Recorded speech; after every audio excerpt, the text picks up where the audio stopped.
Hello, everyone, and welcome to Call Your Hits, a Storm Riders Airsoft podcast.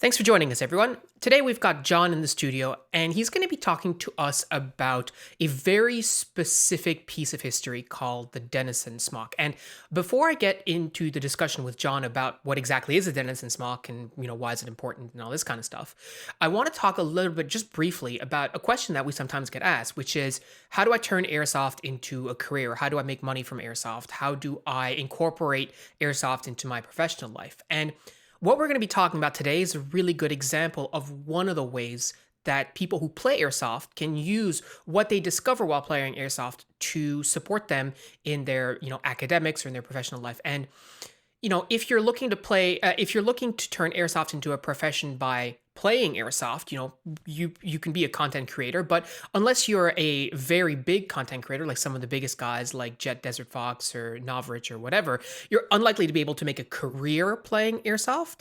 But it's possible, but it's pretty unlikely. But there's all kinds of other things about airsoft that you can use to help you make a living. And we've talked about it a little bit in the past. We talked about how you learn about leadership, for example, in airsoft, and you can use that to, further your career if you are a manager or something like that.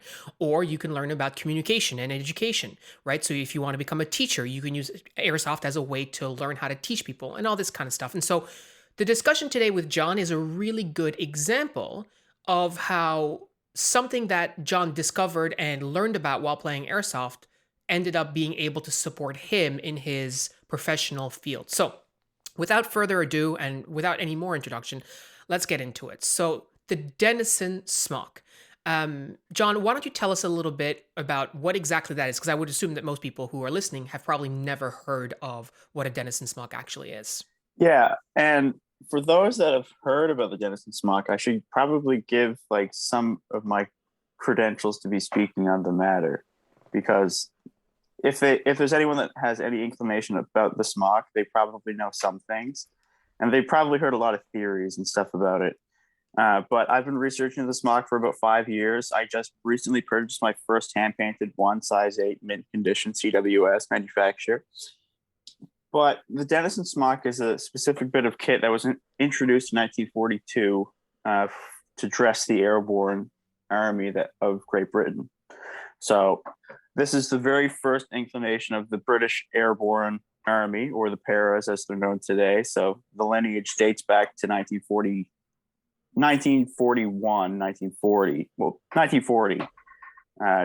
I think June 22nd or something, that Churchill gives a speech and introduces the airborne fighting forces like a documented thing, and it's treated more seriously after that. That order is passed and it finally gets introduced. So the Denison Smock was not the first item made for the airborne. They copied the Fallschirmjäger, which is the German paratroopers, and they copied their entire look for better part of a year. And one of the key bits was the airborne step-in smock, known as the bone sack, that the Germans had. The British did basically a one-for-one copy. And after that was phased out, they introduced the Denison in August of 1942.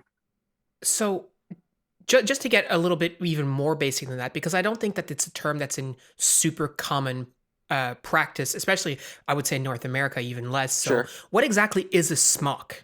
Yeah, smock is if you think of a painter's smock, it's usually like a pullover type garment that's kind of baggy, and usually pretty plain. It's just you can get jackets that are smocks. And basically, it's an anorak. Okay. So it's just like the smock. The term smock is kind of like a loosely defined thing. It can take different roles if needed, but in this context, it's a pullover, camouflage, either done by hand or done by screens, to one, provide warmth, two, to provide a distinctive look for the paratroopers that denotes them as something more elite than the regular British line infantry. And three, it's it's kind of like an iconic piece of kit now. It's seeing continued use even to this day, like with the British MTP pattern. Saw the latest update of the Denison and MTP. Prior to that, it was CS95 DPM, and then it was all the other prior iterations of DPM. So this is a garment that was introduced, like you said, like in 1942, and but is still in current use today. And That's obviously right. not in its original form, but okay, Well, cool. yeah, honestly, it harkens quite it harkens true to what the original smock is, and what it kind of like the staple features like are the same, just they have some modern embellishments. Like the pockets are a bit baggier. It's a full zip smock, so that's an interesting thing because I said a Denison is usually a smock and a smock is a pullover item, but not necessarily the case with the Denison. I think because of its lineage being like a pullover garment, like it kind of has that character trait built into the smock. Even though it isn't a pullover now, it's a full zip jacket. Right. It's still identified as a smock between like those issued it and those who collect it and those who research it. Right. So how did like I remember like when you started playing airsoft, you were doing you're not doing a World War II impression, but you were dressed up in World War II stuff, let's call it. Yeah. How did you come to discover, I guess, the Denison smock? That's an interesting question. I mean, I've known about the Denison for a while, but I didn't pay much attention. Like my introduction was probably the same way a lot of North American folks are introduced to it, and that's through film. And Hmm. what is the best picture for depicting the Denison smock on a wide scale? But Oh, I was just gonna guess. oh no! Go. What do you think it is? I think it's a bridge too far. Yeah, you're right on, Yeah. baby. So seeing it there, like you can't help but be captivated. Like the British paratroopers of the Second World War looked cool. Like that's the Hmm. only way to describe their appearance. They looked so sick. Um, so I was interested in it back then, but I just kind of forgot about it because I was focused on whatever it was I was doing at the time. Hmm. And I had a friend Nigel who invited me to these two Facebook pages called uh, Denison Smocks and Derivatives, Denison's Windproofs and Derivatives, and then there's another one that it's like Airborne Collectors, and another one is like basically there's two dedicated Facebook groups with about 4,000 members, um, a lot of the same members in both groups, but it's all focused on British camouflage, specifically Denisons, and to a lesser extent windproofs. Hmm. And I understand this is a lot of like things that probably you don't know about, but hopefully by me mentioning their existence to you, you can maybe just do a little bit of preliminary research on the subject and find out actually how sick these actually look. Right. And as we talked, I'll probably on the YouTube video, I'll also put some pictures up of what you're Sure. talking about. Yeah. Okay. So people who are looking at it on YouTube at least can get a bit of a sense Sure. of what it might look like. And we're going to be doing a partner video with this podcast later on down the line about my smocks and just doing a bit more history of the garment. Hmm. Um, it was through that Facebook group that I was like, oh man, there's a lot to these smocks that I don't know about, and they're pretty interesting. I think I like upon looking at it and understanding what it was, I was like, this is the coolest thing I've ever seen. I need to get one. But at the time, it was about 5 years ago, and I did not have the money to go out and buy one. So reproduction is what I had to deal with. Hmm. And Yeah, because when you say you wanted to buy one, you mean an original one. oh yeah, yeah. Yeah. I had when I first got into the British and Commonwealth kit for airsoft, I bought a stem from a family friend, and he included a Denison from like a relatively recent reproduction from What Price Glory, but not the current iteration. So that's another thing. Like there's a lot of like different manufacturers that have different runs of smocks. So a smock that was made in 2010 or 2015 or 2017 look very different and are identifiable because they're all the same in terms of that run. Hmm. So you're able to like I currently I'm looking for a 2013-ish run of Soldier of Fortune's Denison because I think it's the truest to form. Not the current iteration, and the current iteration is the first actual Denison that I bought, like a like I bought it new essentially, Mhm.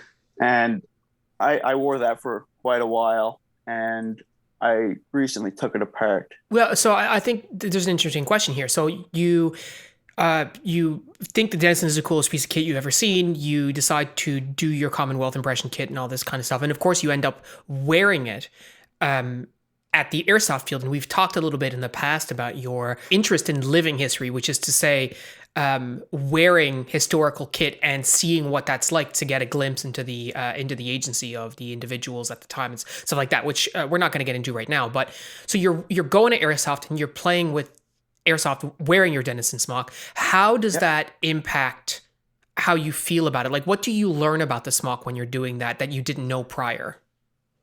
that's a good question because it's something I've never talked about, but it's something I've obviously noticed.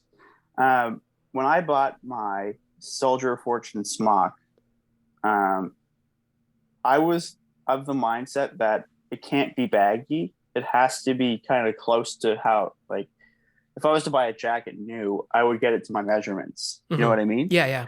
And I did the same thought. I had the same thought process, but for a Denison. And that's not the role the Denison plays. And I didn't know that at the time. Denison's supposed to be a really baggy, like loose fitting garment. And I bought something that was, pretty form fitting. So when it came time to don all my equipment, and so that includes my wool battle dress and my undershirt and all this stuff, it was getting to a point where I actually like I was having trouble moving because the limitations of the smock with the thick wool battle dress underneath was like impeding, like physically like straining the material to, so thus making it harder to move in. Right. Okay. Um, and like prior to that, like the Denison that I got from a family friend, like it was super baggy, and I took it to a tailor to try to get it altered Mm-hmm. because it was too baggy, and I was like, this is just ill fitting, and I looked like a bum, not understanding what the smock was and what role it needed to play, and that's something that I see now, and I see merit in the bagginess, Mm-hmm. and I understand now that that's where the idea, like the cool look comes from. It's like that baggy, camouflage, dirty, with the coolest helmet of all, like Yeah. the British Mark 1 and 2 parachutist helmet. So you learn about. So you're wearing the Denison Smock. You learn a bunch of stuff. How how then do you start the process of sort of like, to lack of a better term, but to start obsessing about it, right? To start looking at it and just really wanting to learn everything there is to know about it. Um, for me, I found, um, one of the things that I find currently so interesting about it is that there's so many things that are just unknown about it. And what I mean by unknown is there there's no physical tangible documentation or primary source document that specify how the very first batch of smocks were made. And it's really the role of the collector in the modern sense that's been piecing together the pieces of this puzzle. So, like when I said earlier, I own a hand painted smock, like a first pattern hand painted smock. There's no writing that states that the first run of smocks were hand painted, and there's nothing denoting first and second patterns.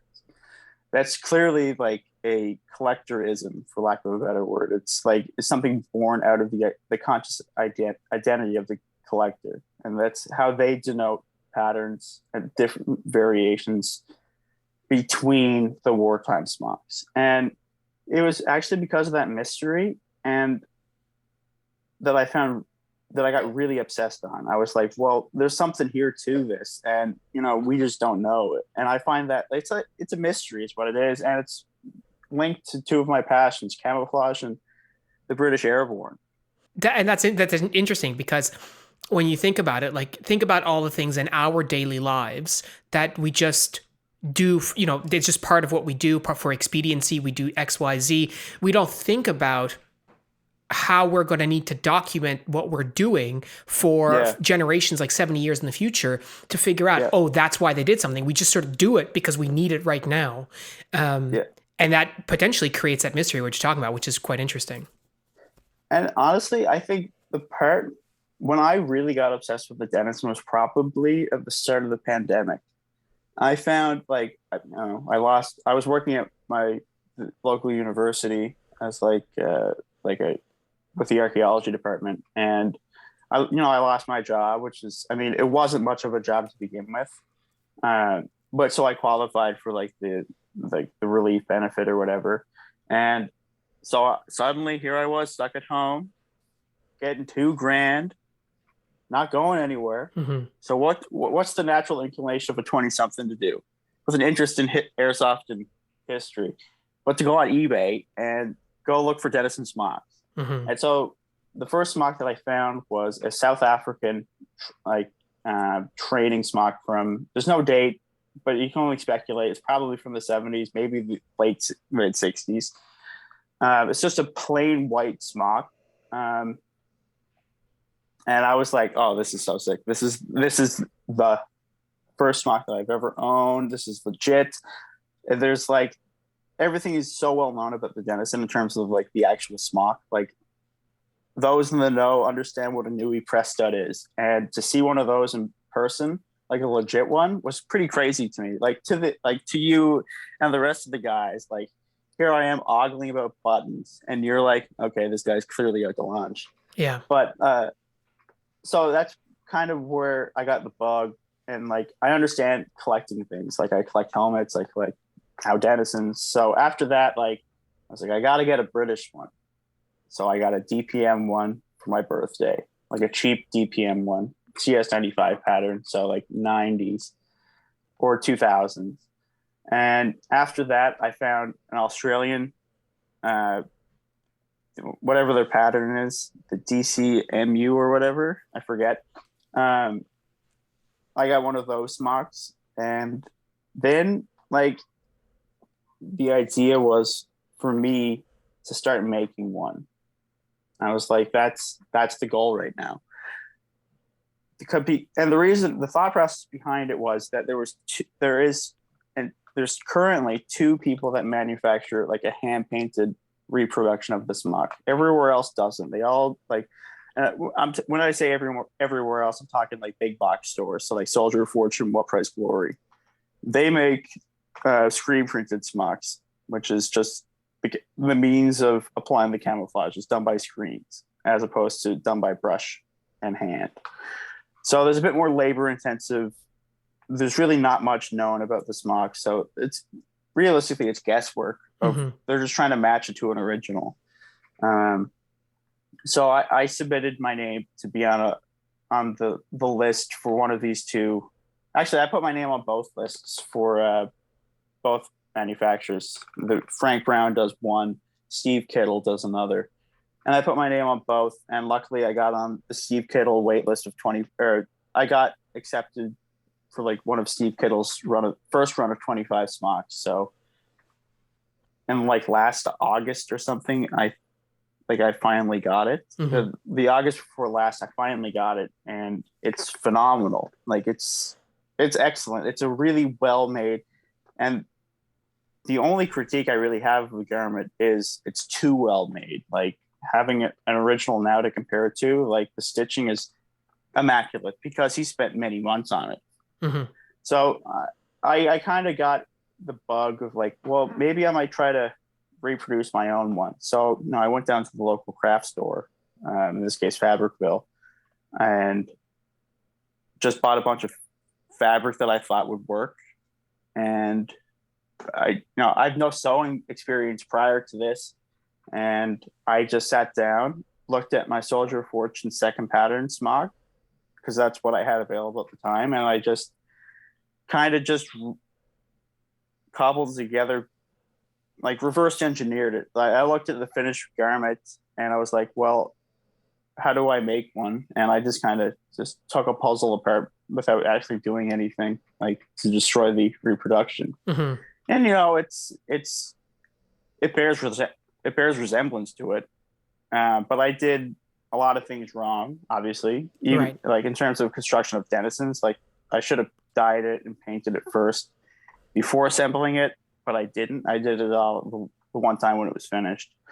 Not sure what I was thinking on that, but that's it.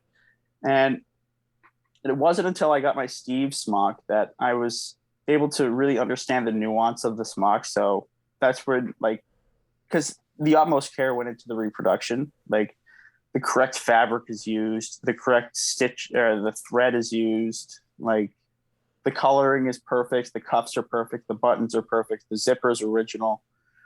These are all really like those who really have an appreciation for the smock. That's what they kind of adhere to, and this Hmm. is why this is the Steve smock is superior to the Frank Brown smock, and I have no reason to think otherwise, just based off the quality of the Steve smock. Like, there's so many details in it that kind of separate itself. It's in a league of its own, and they're collectible in their own right because right as of right now, there's only 50 in existence. Yeah. Yeah, And that's fair.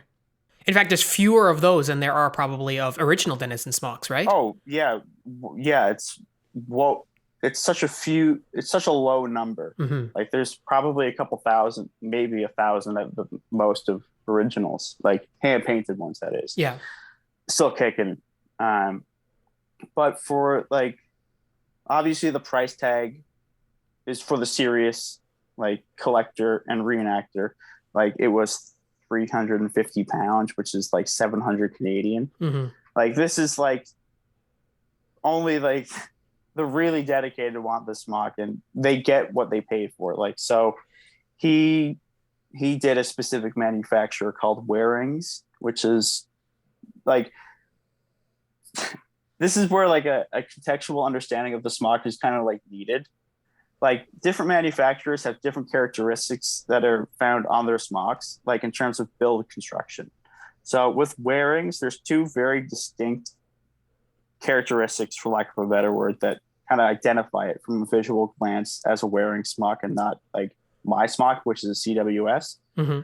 Um, and this is like, there's another one, P. Frankenstein and Sons, that kind of has the same identifiable traits, but they're different. It's unique to that manufacturer. So with a Wearing smock, there's two waist fasteners that are on the bottom, or the lower part of the smock, that kind of just sink it a little bit, cinch it in a little bit. And they have a triangled point as opposed to a rounded point. And on the front, by the zipper on the storm flap, on both sides flanking the storm flap, there is a small little rectangle stitched in, and that's to reinforce the pocket, the internal pocket. And those two characteristics denote it. Oh, well, sorry, there's three things. There's a four-piece arm, and metal eyelets for ventals for the armpits. And those four things kind of like denote that this is a Wearing smock, and it's done expertly. So I think what's interesting here is, I mean, you said, okay, there's three things. You could have told me there's seven things, or you could told me there's two things. Like, there's Yeah. no way that I'm going to know. And I'd say Yeah, most of the exactly. people who are listening to the podcast also really won't know the difference. I mean, sure, maybe somebody does, and that's absolutely cool.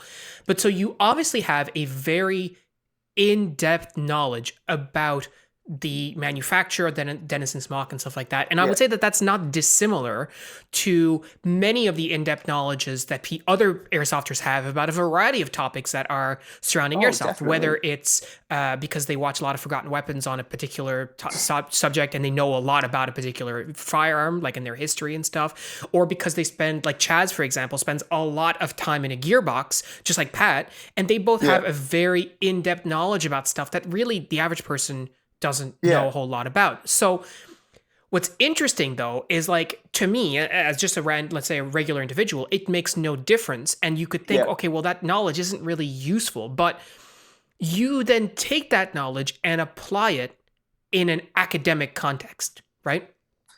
Yeah, that's true. And I mean, to go back to like the original point that you said at the top of the podcast, like turning into like a professional thing. Like, I've like in my quest to reproduce the Denison, it's lead me to like, if I was to take it actually like extremely seriously, I have like a business already set up that would reproduce these smocks. But I would do like, I can't do this like a wearings manufacturer because there's already one being reproduced. I would do something more generic. Hmm. And when I say generic, uh, to you, they all look generic in form and fit.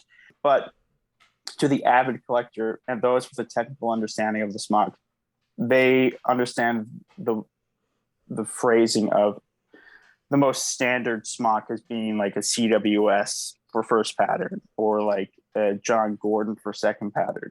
Hmm. Like these are like things. So like I set out to reproduce one of these smocks, and some of the things that I ran into was like, how do I mix the dye? How do I get the right color of dye?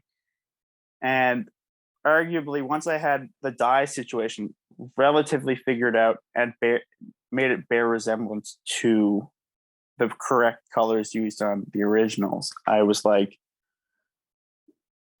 I kind of hit a roadblock, and this is going to tie into that latest question. It's I asked the fundamental question: what makes a Denison a Denison? Hmm. Is it the construction or is it the camouflage? And it's that very basic question that led me to think like and look and really do a bit of a case study on hand painted smocks. And out of that, I I have kind of turned that what could be a business into like an academic project that I'm working on currently about the smock.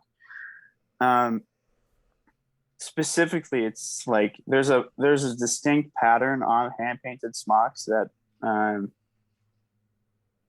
I have never noticed, but now that I have noticed, like it's impossible to kind of miss. Hmm. And the implications of this finding for me and my research is like, for the longest time, I mean, to this day, from 1940, well, since after the war in 45 to today, the popular understanding of the smock is that there's no uniformity to these first pattern smocks. And my argument is that there is. And it's based on very clear visual patterns on the back of the smock. And the reason why the back of the smock is used is because there's no elements that impede the pattern. So what you're looking at is just the width of a bolt of fabric, essentially, but cut out to a Denison like back panel piece, which is all one piece of fabric. Hmm. So you can see it on the front, but it's being impeded by the zipper, the storm flap, the forefront pockets, and the 6 reinforcing press studs on the lower half of the smock. So it's like you can, I mean, if it wasn't for airsoft and giving me like the ability to reenact and live out history, I wouldn't have found the Denison. I wouldn't. I don't think I would have found the Denison as soon as I did, Hmm. and I don't think I would move into different avenues of like setting out to reproduce it. Now that I understand how to reproduce and construct the smock, and my sewing skills have vastly improved since the start of the pandemic to where they are now. Yeah. Like it's like it's I it's such a for me it's like such a niche area that's like I could get by with starting a business and I would have a lot of customers because the demand is so small. Like Hmm. there's only 2 dudes making these smocks. One dude, like Steve, he just runs of 25. And I waited about I ordered it in December of 2019 and I got it August of 2020. Hmm. So and I think mine's number 16 of 25. Like I think he's numbered it. I think mine's 16. So like that's a lot of time to, from order to completion. Yeah. I mean, it's a And piece of art, though. Really, when you think about oh, it, right? Yeah. absolutely. Yeah. It's It's what's the cool kid term for it? It's bespoke. Is that the word that you guys use? yeah, yeah. Yeah, it's a bespoke smock. And Yeah. like I remember 2019 of October of 2019, I put my name on for Frank Brown's list, and he hasn't reached out and uh, said like the queue is now saying that you're next, and put your deposit down or whatever. So like the market for these smocks is high because there's a lot of people that want to reenact World War II British Airborne, and most of those most of those people understand what the Denison is, and they usually want the cool, unique thing that denotes them from being different from everyone else. So, like, given the option, would they rather spend like $150 on like a reproduction from a big box store, or would they rather spend a little bit more money and get something bespoke, that's unique, says that they're above, that they take this more seriously than other people, that's not the case. Yeah. Uh, It's kind of like um, guys showing up with wearing like cry pants instead of like TMZ pants and yeah, being like, oh, they're exactly. cry, so they're better. It's like, well, Yeah, I mean, maybe, probably, but at the same time, like it doesn't really make a difference. We're still just yeah, it playing doesn't airsoft, but it makes a difference to you, exactly. right? The individual, for sure.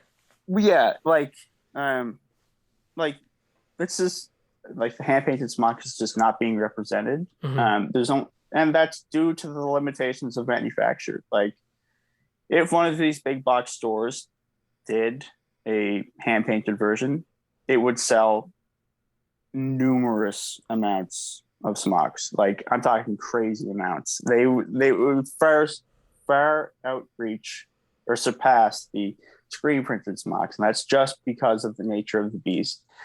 It's not being reproduced, and in like a quick enough fashion. So like the supply is being completely diminished by the demand. Demand is just out the window, Hmm. and that's something that I recognized recently, and it gave me the inclination to maybe, if I didn't want to be a teacher, then maybe this would be a career for me, like turning my passion of Denisons and history and creating things and using my hands into like a tangible career that I could make a living off of. For And sure. it all derives from me playing airsoft. Yeah, and I mean this ties in neatly to the next question I was going to ask. I'm sure there's lots of people who are listening to this podcast, and maybe you haven't made it this far, and that's fine. But like for people who have made it this far, you may think, okay, well, cool. I get that John really enjoys the Denison, he's like obsessed with it or whatever. But like, why should I care, right? Why should I care about John's process? And I think there's two things here that are important. Is that one, the sort of obsession and really, for lack of a better term, like well, I'd say obsession, but what I really mean is like passion, really, for a Yeah, particular kind of thing is something that you can absolutely use to launch yourself into a professional direction of some sort, academic or otherwise. Like you were talking yeah, about writing papers, but you could also easily talk about starting a business. And yeah, you look at a lot of airsofters who are, quote unquote, making it in the public sphere, like guys like Novrich and stuff like that, and they're doing that by manufacturing and supplying a demand for airsofters. So that's certainly one yeah, piece of it, right? But I think there's a more fundamental reason that people probably ought to care about, not necessarily, if not the Denison, but about your process. And that is that there is a lot of, and based on a conversation we had, just preparing for this podcast, there's a lot of information that exists already about the Denison out there. And not all of it is necessarily accurate, right? There's yeah. some challenges that you're bringing to the table. That's the thing. Like that's the reason why off the top of the podcast I stated my understanding and how long my credentials, for lack of a better word, to be talking about the subject. It's because like if you punch in Denison Smock forum on Google or whatever, there is so many like people that just don't understand, or they just hear through the grapevine that it was done in this way, when in actuality they have no basis for that and they have no understanding of the smock. They're just saying what they already heard, and they don't bother if it's true or not. Like there's like it's like, for example, like the whole reason why I'm writing this paper is because there's like the understanding of the smock is has ground to a halt, and we just have plateaued. There's no further expansion of the topic because everyone thinks it was done in this way, and rightfully so. There's no documentation, and that's like the biggest claim to why we can't progress as like historians or collectors or whatever, because there's no evidence. But we have evidence. There's one document and a multitude of smocks. So it's what needs to happen, and what I'm doing is like doing a case study on, based off this one document that provides the specifications for the smock, and the collector's like repertoire of like terminology and understanding of the smock, to launch myself into like a direction that hopefully will set the record straight. And kind of, this is something that's so weird to me. It's like I'm going to write the first chapter of the Denison, which is so weird. Hmm. For sure. And I think that's what I wanted you to talk a little bit about, because it's you're in a situation where, through starting from your airsoft roots, through your your discovery and your searching, and whether it's about a Denison smock, or whether it's about gun teching, or whether it's about anything really, you have an opportunity to uncover Yeah, areas that people sort of take for granted or don't necessarily understand very well, and yeah, not be satisfied with what you find, and push that even further to start yeah, making yourself an expert at the yeah. particular thing you're talking about. And when you started this, you definitely weren't an expert on the Denison Smock. I mean, Oh God, no. we've talked about in the past how you started playing airsoft as your World War II kit, and you thought that that was the bee's knees. And in Mm-hmm. retrospect, you're like, I didn't know anything, but I know a lot more now, right? Yeah, like that's the thing. Like it's like, even if it's something historical, like it's maybe like, I don't know, American camouflage in the Vietnam War. Like there might be countless books, and they all could be kind of like an echo chamber saying the same thing. Mm-hmm. And you could be going on forums and they could be also saying all the same things. But you could have a different outlook on something that counters the argument and kind of says, maybe we're wrong. And that's exactly what I'm doing right now. Like there's a single book written about the Denison, and it's recently published in 2016. And there is a lot of like factual inaccuracies published in this book. That, I mean, this book was made in partnership with the Imperial War Museum in Britain, specifically the Airborne Assault Museum, which is all about the airborne, Mm-hmm. with a heavy focus on the Second World War paras. Factually, the information about the Denison, especially the early ones, is borderline wrong, because he brings up factual mistruths and says he can neither confirm or deny them, because there's no tangible evidence supporting one argument or the other. But just, a preliminary glance of understanding like logistics for militaries, like, stripping it back to its essentials, like, is this a practical thing to do? Yeah. Make a smog with a water soluble dye that fades in sunlight and exposure to the elements, and use that for like an arid terrain. Is that really practical in 1942? Is that how forward thinking the British military was? Probably not. Yeah, that's right. So this is very clearly a myth that's now been perpetuated because it's inside a published book. That's with I'm looking at the cover right now. It has a hand painted smock and the word Denison in big bold letters on the front.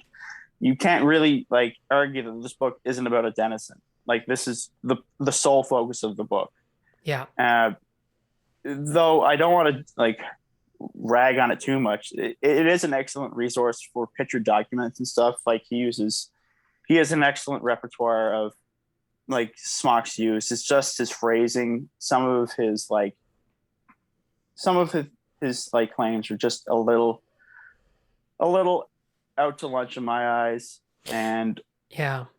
it's through like my passion of the smock that I wouldn't have garnered from playing airsoft without airsoft, that like I'm able to challenge like a published work.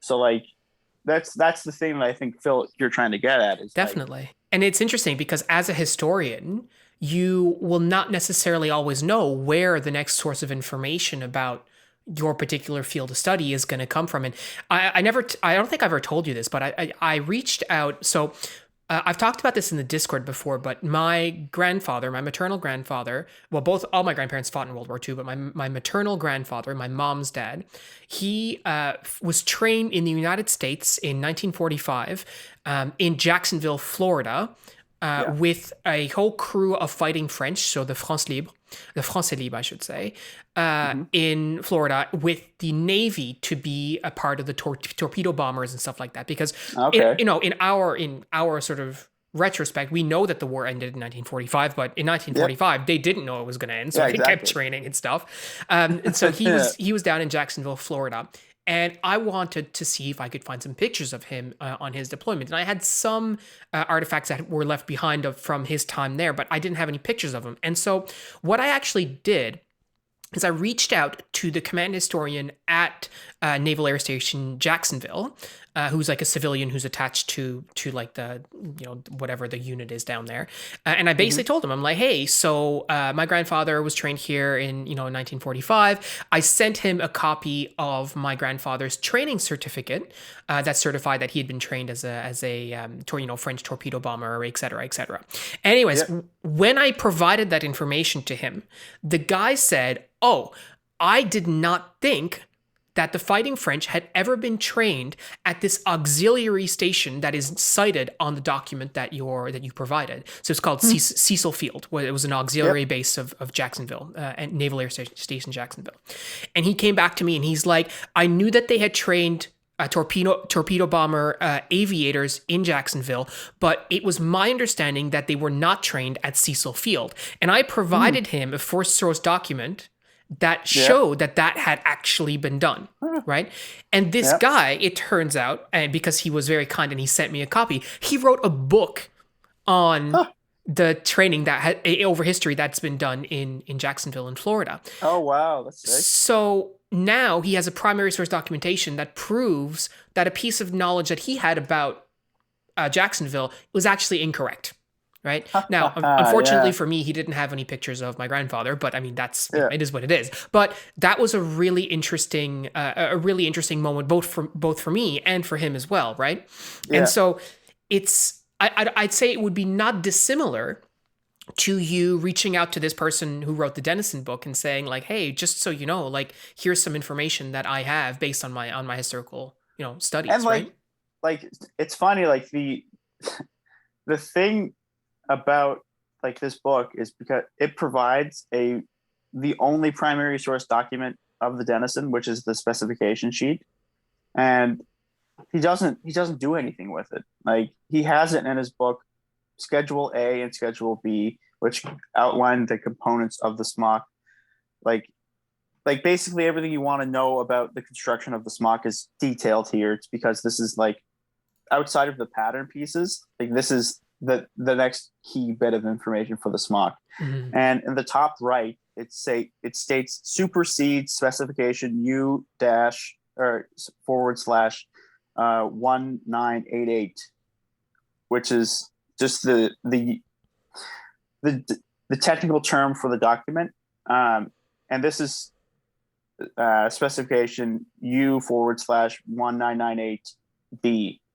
So this is the second iteration. So that was A, which is now superseded by B.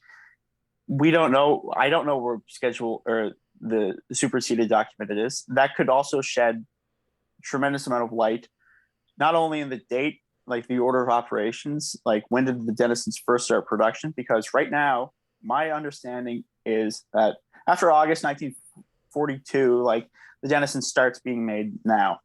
It could have been made back in March, but I have no way of knowing because there's so few documentations.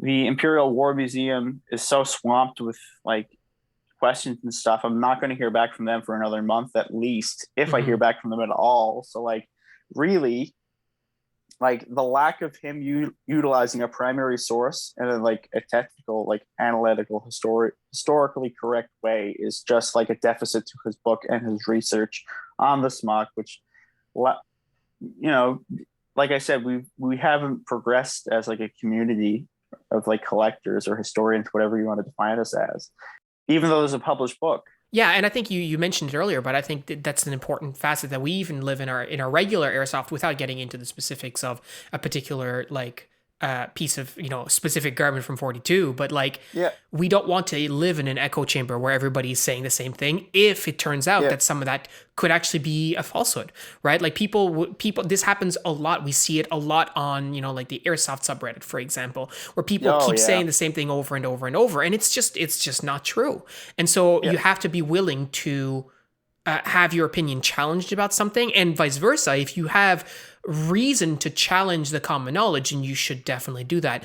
That being said, John, I think there's one last question I want to ask you, which maybe we should have asked like right at the beginning. But who or what was Denison? oh man, oh man, this is such a classic question. Who was Denison? I have no idea. Denison apparently is, in my eyes, the way I view him, he's this fictitious character that looms over every Denison Smock. There's apparently this one dude named Major Denison who worked with a artist. Um, oh, what's his name? I'm gonna have to look, see if I can't find it. Like Maxwell Liddell or something like that, and who was like the chief artist for like the War Department's camouflage program. And apparently, he created the Denison, which really doesn't really make that much sense when you think about it, because there's no documentation of this dude. There is no documentation linking him to a Denison. And more importantly, like the specification U number 998B is published by someone completely different, Sergeant Howard Penton, the chief inspector of clothing. So this is a little bit like General Tao coming up with a spicy sweet chicken recipe, right? That's Yeah, probably exactly. not exactly what happened. Yeah, there's no concrete evidence that links Major Denison to the Denison Smock. And so we call it Denison because it's printed on the garment, like on the tag. Is that right? Yeah, it's Smock's Denison Airborne Troops in parentheses. Okay. That's what's on the tag. But like, there's no like credit. Like, I don't understand where this came from. Like, if he was a prolific figure, like a major or something with the Airborne, at least the dude who created the garment that we're even talking about 80 years later and still in service today, like there would be something about him. Yeah. There would be like a profile. There would be like factual military records that link him distinctly to the Smock, but there isn't. So Major Denison, I don't. Even if you do exist, I don't believe that you're linked to it. I'm saying it. Okay, fair enough. Well, listen, John, I think this is a good place to end off. I think, like we said at the top of the podcast, we will be creating sort of a companion video that goes along with it, that talks a lot more about like the history and visually represents some of the things that you're talking about in terms of the Yeah, specifics of the Denison, like the tags and all this kind of stuff. So I'm really looking forward to getting that done with you. yeah. I think what I'm planning for it is kind of like using that as like a springboard for my research paper. So in that discussion, that video, I'm going to be talking a lot more technically about what I'm researching specifically, and with like actual demonstrations with my smock, and we'll impose other pictures and stuff that I'm going to be referencing. For sure. And by that time, you'll have figured out who Major Denison was, right? Yeah, hopefully. So yeah, just to give you guys a little preview of what's to come. Yeah, absolutely. Get Well, John, excited. thanks so much for having the conversation with us today. I Yeah, know no that this sweat. is more, let's say, airsoft adjacent than airsoft specific content, but I think, and I Definitely. really hope that a lot of you who are listening are inspired to use some of your passions that you've discovered from airsoft to springboard some of your own projects, whether that's to get Yeah. into like becoming a seamster, learning how to sew, whether that's looking into research projects, diving into historical aspects of airsoft that you may not have considered before, or at least at the very least documenting or starting to capture some of the things that you already know, so that in the future you will have a basis to continue some of your projects, right? And dude, I just want to say, no matter how stupid you think the idea is, do it anyways. Because if you see something that no one else has seen, there's probably a good reason for it, and Yep. you should probably follow that. Because one differing opinion has the potential, if properly executed, to completely change the fundamental understanding of what it is you're interested in. No matter that be airsoft related, that could just be in your personal life. You could be researching anything. Hmm. And if you find that there's some inaccuracy at some point, there's some discrepancy, challenge it. Make sure you do your research first. Obviously, do your research first. Understand how to write a paper, and if that's the means you want to go to, and make sure you're properly qualified to talk about what it is you're talking about. And I think with that, you can challenge any of the most prestigious like understandings of things. Like you could challenge anything you ever wanted to. It could be wrong, and that's one thing you have to accept. Like I know with me, there's no concrete evidence. This is pure speculation and theory. I could be wrong, and I'm okay with being wrong, but I want to publish what I'm finding because I think it's important because no one else is talking about it. Absolutely. And like you said, I think the most important part is that you take away, I think, is the dad advice that you just gave, which is, even if you don't think it's important, do it anyway. I Yeah, think, guys, there's a overall, without getting too much into it, there's a distinct lack of passion in today's cultures, where people yeah, don't explore certain things that they really care about because you're influenced in some way or another, that and think, oh well, it's not that important. If it's important to you, it's important, and you should spend the amount of time that, just like you would anything else. Don't let anybody else tell you what should be important to you. If you think it's important, then get after it. That's the most yeah, important thing you can do. yeah. So, guys, thank you so much for listening. If you want to keep the conversation going, please join us on the Discord. And that's all we got for you. We'll talk to you next week. Take care.